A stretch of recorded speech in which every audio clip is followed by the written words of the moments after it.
So ಇದೊಂದು ಸಂಕ್ಷಿಪ್ತ ವರದಿಯನ್ನು ನೋಡಿದಿರಿ. ನಾವು ಮಾತಾಡೋದಕ್ಕೆ ಗಣ್ಯ ಅತಿಥಿಗಳು ನಮ್ಮ ಜೊತೆ ಇದ್ದಾರೆ. ಈ ವಿದ್ಯುತ್ ಶಕ್ತಿಯ ಬಗ್ಗೆ ಅಪಾರ ಜ್ಞಾನ ಇರುವಂಥ ಇಬ್ಬರು ಗಣ್ಯ ಅತಿಥಿಗಳು ನಮ್ಮ ಜೊತೆ ಇದ್ದಾರೆ. ಮೊದಲಿಗೆ ಪವರ್ ಕನ್ಸಲ್ಟೆಂಟ್ ಆಗಿರೋ ಬದ್ರಿನಾಥ್ ನಮ್ಮ ಜೊತೆ ಇದ್ದಾರೆ. ಬದ್ರಿನಾಥ್ ಅವರೇ, ನಮ್ಮ ಸ್ಟುಡಿಯೋಕ್ಕೆ ಸ್ವಾಗತ. ಹಾಗೆ ಸೋಲಾರ್ ಪವರ್ನಲ್ಲಿ ಕ್ರಾಂತಿಯನ್ನೇ ಮಾಡೋದಕ್ಕೆ ಹೊರಟಿರುವಂಥ ಸೆಲ್ಕೋ ಸಂಸ್ಥೆಯ ಹರೀಶ್ ಹಂದೆ ಅವರ ಸಹೋದ್ಯೋಗಿ ಮೋಹನ್ ಹೆಗಡೆ ಅವರು ನಮ್ಮ ಸ್ಟುಡಿಯೋದಲ್ಲೇ. ಮೋಹನ್ ಅವರೇ, ನಮ್ಮ ಸ್ಟುಡಿಯೋಕ್ಕೆ ಸ್ವಾಗತ. ಮೊದಲಿಗೆ ನಾನು ಬದ್ರಿನಾಥ್ ಅವರಿಂದ ಆರಂಭಿಸ್ತೀನಿ. ಬದ್ರಿನಾಥ್ ಅವರೇ, RTPSನಲ್ಲಿ ಕಲ್ಲಿದ್ದಲನ್ನ ಕೊರತೆ ಕಾಡ್ತಾ ಇದೆ. ಆಂಧ್ರದಲ್ಲಿ ಆಗ್ತಾ ಇರೋ ಗದ್ದಲ ನಮಗೆ ಬರಬೇಕಾಗಿರೋದು ಎಲ್ಲಿಂದ? ಸಿಂಹಾದ್ರಿ ರಾಮಗುಂಡಂದಿಂದ ಬರಬೇಕಾಗಿತ್ತು, ಅದೇನೋ ಸ್ಟಾಪ್ ಆಯಿತು. ಕಲ್ಲಿದ್ದಲು ನಮ್ಮ ಹತ್ರ ಬರೀ 1,80,000 ಟನ್ ಮಾತ್ರ ಕಲ್ಲಿದ್ದಲಿದೆ. ಹಾಗಾಗಿ ನಾವು ರಾಜ್ಯಕ್ಕೆ ಪವರ್ ಕೊಡೋಕ್ಕಾಗ್ತಾ ಇಲ್ಲ, ಹಾಗಾಗಿ ರಾಜ್ಯ ಇಲ್ಲ ಅಂತೇಳಿ. ಅಂದರೆ ಇಲ್ಲಿಯವರೆಗೂ ಕರ್ನಾಟಕ ರಾಜ್ಯದ ಜನ ಮಳೆ ಬರಲಿಲ್ಲ, ಡ್ಯಾಮ್ಗಳಲ್ಲಿ ನೀರಿರಲಿಲ್ಲ ಅಂದರೆ ಪವರ್ ಕಟ್ಟು ಅಂತ ಆಗ್ತಿತ್ತು. ಹಳ್ಳಿಗಳ ಪರಿಸ್ಥಿತಿ ಹೇಳ್ತಿರೋದು ಬೇಡ. ಈಗಲೂ ಕೂಡ ನಮ್ಮ ರಾಜ್ಯದ ಭಾಳಷ್ಟು ಹಳ್ಳಿಗಳಿಗೆ ವಿದ್ಯುತ್ ತಲುಪಿಲ್ಲ. ಇರೋ ವಿದ್ಯುತ್ತು ಕೂಡ ಸಿಂಗಲ್ ಫೇಸಲ್ಲಿದೆ. ಆಮೇಲೆ ರೈತರ ಪರಿಸ್ಥಿತಿ ಇವೆಲ್ಲ ಚರ್ಚೆ ಮಾಡ್ತಲೇ ಇದ್ದೀವಿ. ಆದರೆ ಈಗ ಸೃಷ್ಟಿಯಾಗಿರೋದು ಇದು ಕೃತಕ ಸೃಷ್ಟಿ. ಇದು ಈ ಬಾರಿ ಕತ್ತಲಲ್ಲಿರೋದು ಕರ್ನಾಟಕ. ಹೌದು. ಈ ಅಭಾವಕ್ಕೆ ಪ್ರಮುಖವಾದ ಕಾರಣ ಏನು? ಯಾರ್ದು ಪ್ರಾಬ್ಲಮ್ ಇಲ್ಲ? ಈಗ ಕಲ್ಲಿದ್ದಲಿಲ್ಲ ಅಂತ ಹೇಳಿದ್ರೆ ಶೇಖರಣೆ ಮಾಡ್ಕೋಬೇಡಿ ಅಂತ ಹೇಳಿ ರಾಜ್ಯದ ಜನ ಹೇಳಿರಲಿಲ್ಲ. ಪವರ್ ಪರ್ಚೇಸನ್ನು ಹೆಚ್ಚಿಗೆ ಮಾಡ್ಕೋಬೇಡಿ ಅಂತ ಯಾರೂ ಹೇಳಿರಲಿಲ್ಲ. ಅಂದರೆ ಇಲ್ಲಿ ಸಮಸ್ಯೆ ಯಾರ್ದು? ಕರ್ನಾಟಕದ ಜನ ಯಾಕೆ ಈ ಶಿಕ್ಷೆ ಅನುಭವಿಸ್ಬೇಕು? ನೋಡಿ, ಮೊದಲನೇದಾಗಿ RTPS ಅಲ್ಲಿ ಟೋಟಲ್ ಕೆಪಾಸಿಟಿ ಬಂದು 1720 ಮೆಗಾವ್ಯಾಟ್. ಇದರಲ್ಲಿ ನಾವು ಹೇಳ್ತಾ ಇರೋದು ಪವರ್ ಪ್ರಾಬ್ಲಮ್ ಇಲ್ಲದೇ ಇದ್ದ ಒಂದು ಪರಿಸ್ಥಿತಿನಲ್ಲಿ ಇವರು ಉತ್ಪಾದನೆ ಮಾಡ್ತಾ ಇದ್ದಿದ್ದು ಬರೀ 1099 ಮೆಗಾವ್ಯಾಟ್ಸ್, ಮ್ಯಾಕ್ಸಿಮಮ್ಮು 1200 ಮೆಗಾವ್ಯಾಟ್ ಆ ಒಂದು ಇದರಲ್ಲಿ ಮಾಡ್ತಾಯಿದ್ರು. ಏನು ಮಾಡ್ತಾಯಿದ್ದಾರೆ, ಈ RTPS ಒಂದೇ ಇಂದ ನಮಗೆ 25% ಇವರು ಹೇಳ್ತಾರೆ ಏನು ಪವರ್ ಪ್ರೊಡಕ್ಷನ್ನು. ಈಗ ಬೇರೆ ಸಾಮಗ್ರಿಗಳನ್ನು ವರ್ಷಾಂತರ ಮೊದಲು, ತಿಂಗಳಾಂತರ ಮೊದಲು ಸಾವಿರಾರು ಕೋಟಿ ರೂಪಾಯಿದು ಇವರು ಖರೀದಿ ಮಾಡಿ ಒಂದು ಗೋಡೌನ್ನಲ್ಲಿ ದಾಸ್ತಾನು ಮಾಡೋರು ಕೇವಲ 18 ದಿನಕ್ಕೆ ಆಗಷ್ಟು ಕಲ್ಲಿದ್ದಲು ಇಟ್ಕೊಳ್ಳೋದು ಮೂರ್ಖತನದ ಪರಮಾವಧಿ. ಈಗ ಆಂಧ್ರದಲ್ಲಿ ಕಲ್ಲಿದ್ದಲನ್ನ ಶೇಖರಿಸಿಟ್ಕೊಳ್ಳೋಕೆ ಏನು ಸಮಸ್ಯೆ ಇಲ್ಲ ತಾನೆ? ಖಂಡಿತ ಇಲ್ಲ. ಎಷ್ಟು ಬೇಕಾದ್ರೂ ಇಟ್ಕೋಬಹುದು. ಮತ್ತೆ ಏನು ಸಮಸ್ಯೆ ಏನು? ಮತ್ತೆ ಯಾಕೆ 12 ದಿವಸಕ್ಕೆ ಆಗೋ ಅಷ್ಟೇ ನಮ್ಮಲ್ಲಿ ಕೋಲಿದೆ, ಕೋಲೇ ಇಲ್ಲ ಅಂದ್ಬಿಟ್ರೆ? ಇಲ್ಲಿ ತೊಂದರೆ ಕೋಲ್ದಲ್ಲ ಬರೋದು. ನೋಡಿ, ಪ್ರತಿ ಯಾವುದೇ ಯೋಜನೆ ಆಗಲಿ, ಯಾವುದೇ ಒಂದಾಗಲಿ ಇಚ್ಛಾಶಕ್ತಿ, ಕ್ರಿಯಾಶಕ್ತಿ, ಜ್ಞಾನಶಕ್ತಿ 3 ಬೇಕು. ಇಲ್ಲಿ ಇವ್ರಿಗೆ ಮೊದಲನೇದಾಗಿ ಇಚ್ಛಾಶಕ್ತಿ ಇರಬೇಕು. ಈಗ ತಾವು ನೋಡಿರಬೇಕು, ಯಾವುದೋ ಒಂದು ಸದ್ಯದ ಪರಿಸ್ಥಿತಿಯಲ್ಲಿ ಒಂದು ಪತ್ರಿಕೆ, ವೃತ್ತಪತ್ರಿಕೆಯಲ್ಲಿ ಒಂದು ತಿಂಗಳ ಹಿಂದೆ ಒಂದು ಆರ್ಟಿಕಲ್ ಬಂದಿತ್ತು. ಈ ಇದರಲ್ಲಿ ಯಾರ್ದು? ಅದರಲ್ಲಿ ಏನು ಹೇಳಿದ್ದಾರೆ, ಇಂಧನ ಸಚಿವರದ ಯಾರ್ದು? Mangaluru electric supply company power ಪ್ರೊಕ್ಯೂರ್ಮೆಂಟ್ನಲ್ಲಿ ಹೋದ ವರ್ಷ 500 ಚಿಲ್ಲರೆ ಕೋಟಿ ಹಣ ಕೊಟ್ಬಿಟ್ಟು ಪವರೇ ಬಂದಿಲ್ಲ ಇವರಿಗೆ. ಅಂದರೆ ಒಂದು ಪವರ್ ಸಪ್ಲೈ ಮಾಡೋ ಕಂಪ್ನಿಯಿಂದ ಪವರ್ ಪರ್ಚೇಸ್ ಮಾಡೋದು ಅಷ್ಟೇ ಇವ್ರ ಆದ್ಯತೆಯೇ ಹೊರತು ನಾವು ಸ್ವಂತ ಪವರ್ ಜನರೇಟ್ ಮಾಡಬೇಕು ಅನ್ನೋದು ಆದ್ಯತೆ ನಿಜವಾಗ್ಲೂ ಇದ್ದಂಗಿಲ್ಲ ಇವ್ರಿಗೆ. ಸೊ ಹಣ ಖರ್ಚು ಮಾಡೋದ್ರಲ್ಲಿ ಹೆಚ್ಚು ಆಸಕ್ತಿ. ಹೌದೌದು, ಹಣ ಖರ್ಚು ಮಾಡೋದಲ್ಲ, ದುರ್ಬಳಕೆ ಮಾಡೋದ್ರಲ್ಲಿ. ಯಾಕೆಂದರೆ ಹಣ ಕೊಟ್ಟು ಹಣ ಎಲ್ಲಿ ಹೋಯ್ತು ಅಂತ ಹುಡುಕೋದಕ್ಕಿಂತ ಹೆಚ್ಚು ನಾಚಿಕೆಗೇಡಿನ ವಿಷಯ ಏನೂ ಇಲ್ಲ ಈಗ. ಒಂದು.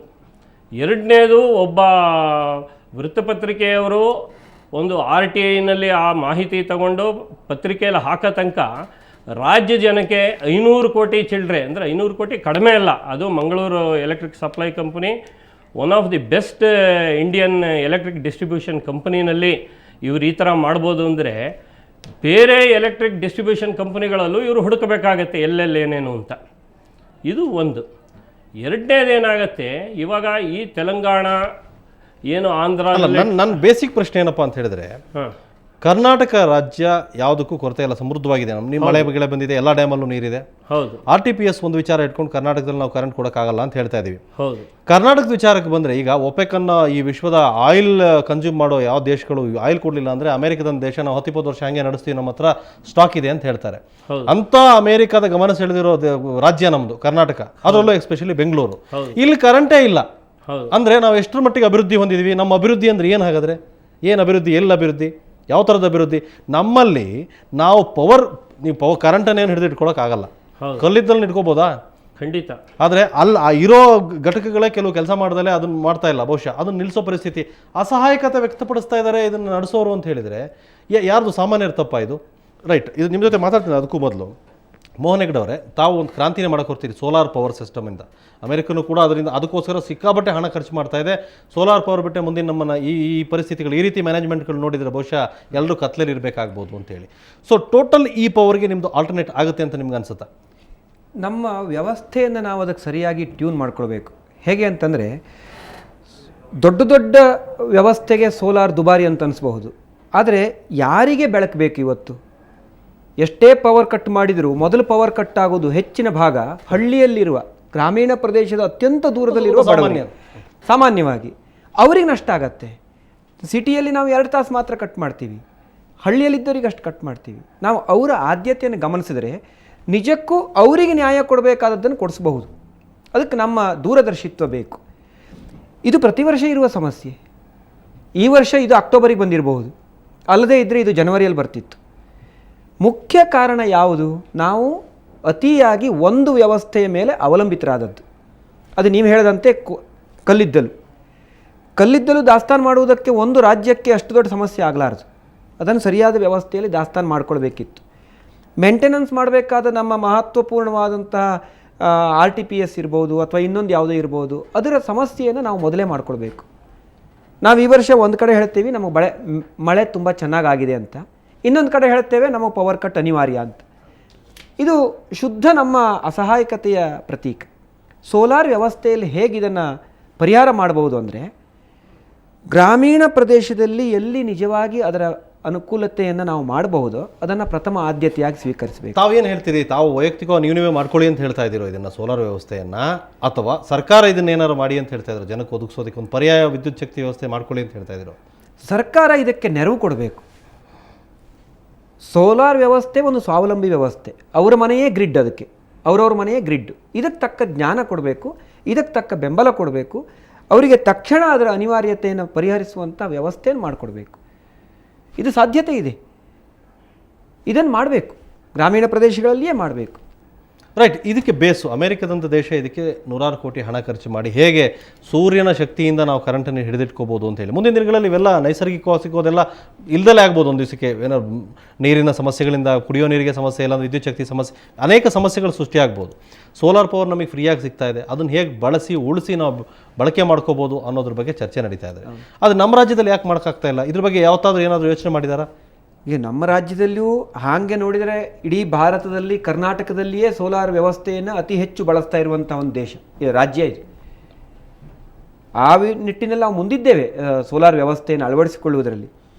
ಬರೀ ಸೋಲಾರ್ ಒಂದಲ್ಲ, ಕರ್ನಾಟಕ ರಾಜ್ಯದಲ್ಲಿ ಬೇರೆ ಬೇರೆ ಕಡೆಗಳಲ್ಲಿ ಯಾವುದು ಅಗತ್ಯವೋ ಅದನ್ನು ಬಳಸಬೇಕು. ರೈಟ್. ಉದಾಹರಣೆಗೆ ಎಲ್ಲಿ ಗಾಳಿಯ ಪ್ರಮಾಣ ಹೆಚ್ಚಿದೆಯೋ ಅಲ್ಲಿ ವಿಂಡನ್ನು ಬಳಸಬೇಕು, ಎಲ್ಲಿ ಬಯೋಮ್ಯಾಸನ್ನು ಜಾಸ್ತಿ ಬಳಸಲಿಕ್ಕೆ ಸಾಧ್ಯ ಇದೆಯೋ ಅಲ್ಲಿ ಅದನ್ನೇ ಮಾಡಬೇಕು. ಅಲ್ಲಿ ಇಲ್ಲೆಲ್ಲ ಹೇಗಾಗಿದೆ ಅಂತಂದ್ರೆ, ಈ ವಿಂಡ್ ಪವರ್ ಯೂಸ್ ಮಾಡೋರೆಲ್ಲ ಇನ್ಕಮ್ ಟ್ಯಾಕ್ಸ್ ಎಲ್ಲಿ ಉಳಿಸೋದಕ್ಕೆ ಸಾಧ್ಯ, ಅದಕ್ಕೋಸ್ಕರ ಕೆಲವರು ವಿಂಡ್ ಪವರ್ ಪ್ರಾಜೆಕ್ಟ್ ಮಾಡ್ಕೊಂಡಿದ್ದಾರೆ. ಅದನ್ನ ಹೊರತುಪಡಿಸಿ ಸಾಮಾನ್ಯ ಜನಕ್ಕೆ ಅನುಕೂಲ ಆಗಬೇಕು ಅಂತ ಹೇಳಿ ವಿಂಡ್ ಪವರ್ ಪ್ರಾಜೆಕ್ಟ್ ಬಹುಶಃ ಎಲ್ಲರ ಹತ್ರನೂ ಇಲ್ಲ ಅನ್ಸುತ್ತೆ. ಅಲ್ಲ, ಅದಕ್ಕೆ ಕಾರಣ ಏನಂದ್ರೆ, ಅದಕ್ಕಾಗಿ ಕೊಡುವ ಈ ಸಬ್ಸಿಡಿ ಮೆಥಡಾಲಜಿ ಇದೆಯಲ್ಲ, ಅದು ಈ ಮೆಥಡಾಲಜಿಯನ್ನು ತಪ್ಪಿಸಬೇಕು. ಸಬ್ಸಿಡಿ ಕೊಟ್ಟು ಒಂದು ವ್ಯಕ್ತಿಯನ್ನು ಸ್ವಾವಲಂಬಿ ಮಾಡಲಿಕ್ಕೆ ಸಾಧ್ಯ ಇಲ್ಲ. ಕರೆಕ್ಟ್. ಅವನನ್ನು ಇನ್ನೂ ಹೆಚ್ಚು ಅವಲಂಬಿತರನ್ನಾಗಿ ಮಾಡ್ತೇವೆ. ನಮ್ಮಲ್ಲಿ ಏನಾಗಿದೆ ಅಂತಂದರೆ, ಯಾವ್ಯಾವುದೋ ಕಾರಣಕ್ಕಾಗಿ ಸಬ್ಸಿಡಿ ಕೊಟ್ಟರೆ ಅವರು ನಮ್ಮನ್ನು ನೆನಪಿಸ್ಕೊಳ್ತಾರೆ, ನಮಗದರಿಂದ ಪ್ರಯೋಜನ ಉಂಟು ಅಂತ ನಾವು ತಿಳ್ಕೊಳ್ತಾರೆ ಪಾಲಿಸಿ ಮೇಕರ್ಸ್. ಈ ಕಾನ್ಸೆಪ್ಟ್ ಹೋಗಬೇಕು. ಅಸೆಟ್ ಕ್ರಿಯೇಟ್ ಆಗಬೇಕು ಅವರಿಗೆ. ಇದು ತನ್ನ ಅಸೆಟ್ಟು ಅಂತ ಭಾವನೆ ಬರಬೇಕು ಬಳಸ್ಕೊಳ್ಳುವವನಿಗೆ. ಈ ವ್ಯವಸ್ಥೆ ಎಲ್ಲಿಯ ಕಾಲ ಹೋಗ್ಲಿಕ್ಕೆ ಸಾಧ್ಯ ಇಲ್ಲವೋ ಅಲ್ಲಿವರೆಗೂ ನಾವು ಹೀಗೆ ಪರಾವಲಂಬಿಗಳಾಗೇ ಇರ್ತೇವೆ, ಸ್ವಾವಲಂಬಿಗಳಾಗೋದಿಲ್ಲ. ಹೀಗಲೇ ಜಂಜಾಟ ಹೀಗೆ ಮುಂದುವರಿತಲೇ ಇರ್ತದೆ, ಹೀಗೆ ಮುಂದುವರಿಯುತ್ತೆ. ರೈಟ್. ಸಾಮಾನ್ಯವಾಗಿ ಸಾಮಾನ್ಯ ಜನ ನೀವೇನಾರು ಮಾಡ್ಕೊಳ್ಳಿ, ಕರೆಂಟ್ ಇಲ್ಲ ಅಂದ ತಕ್ಷಣ ಯಾಕಿಲ್ಲ ಅಂತ ಕೇಳ್ತಾರೆ. ನಿಮ್ಮಲ್ಲಿ ಕಲ್ಲಿದ್ದಲಿದೆಯೋ, ನೀರಿಲ್ವೋ, ಇನ್ನೊಂದು ಏನು ಕೇಳಲ್ಲ. ವಿಂಡ್ ಪವರ್ ಎಲ್ಲಿಂದ ತರ್ತಾ ಇದ್ದೀರಿ ಅಂತ ಹೇಳಿ ಜನ ಟ್ಯಾಕ್ಸ್ ಕೊಡ್ತಾ ಇದ್ದಾರೆ. ಸಾಕಷ್ಟು ಹಣ ಇದೆ ಅಂತ ನೀವು ಕೂಡ ಹೇಳ್ತಾ ಇದ್ದೀರಿ. ಛತ್ತೀಸ್ಗಢದಿಂದ ಕರೆಂಟ್ ತರೋ ವಿಚಾರ ಚರ್ಚೆ ಆಯಿತು ಈ ಸರ್ಕಾರ ಬಂದ ನಂತರ. ಹೀಗೆ ಬರೀ ಚರ್ಚೆಗಳಲ್ಲೇ ಇದೆ ಹೊರತು ಒಂದು ಸಣ್ಣ ಸಮಸ್ಯೆ ಸೃಷ್ಟಿಯಾದರೂ ಕೂಡ ನಮ್ಮಲ್ಲಿ ಇಲ್ಲ ಅಂತ ಜನಗಳ ಮುಂದೆ ಅಸಹಾಯಕತೆ ವ್ಯಕ್ತಪಡಿಸ್ತಾರೆ. ಬೆಲೆ ಏರಿಕೆಯಲ್ಲಿ ಮಾತ್ರ ಮುಂದಿರ್ತೀವಿ, ನೀವು ಬದ್ರಿನಾಥ್ ಅವ್ರು ಹೇಳಿದ್ರೆ ಹಣ ಖರ್ಚು ಮಾಡೋದ್ರಲ್ಲಿ ಹೆಚ್ಚು ಮುಂದಿರ್ತೀವಿ. ಆದರೆ ಇದು ಎಲ್ಲದಕ್ಕಿಂತ ಮುಖ್ಯವಾಗಿ ಒಂದು, ಕರೆಂಟನ್ನು ಉತ್ಪಾದನೆ ಮಾಡೋದು, ಜನ್ರೇಷನ್. ಎರಡನೇದು ತಾವೇ ಹೇಳಿದಾಗೆ ಅದನ್ನು ಟ್ರಾನ್ಸ್ಮಿಷನ್ ಮಾಡೋದು, ಜನಕ್ಕೆ ತಲುಪಿಸೋದು. ಮೂರನೇದನ್ನು ಹೇಗೆ ಡಿಸ್ಟ್ರಿಬ್ಯೂಷನ್ ಮಾಡೋದು ಅನ್ನೋದು. ಇಲ್ಲಿ ಹೆಚ್ಚು ಲ್ಯಾಕ್ ಆಗ್ತಾ ಇರೋದು ಎಲ್ಲಿ ಅನ್ನೋದ್ರ ಬಗ್ಗೆ ನಿಮ್ಮ ಹತ್ರ ಕೇಳ್ತೀನಿ ಬದ್ರಿನಾಥ್ ಅವರು. ಅದಕ್ಕೂ ಮೊದಲು ಒಂದು ಚಿಕ್ಕ ಬ್ರೇಕ್.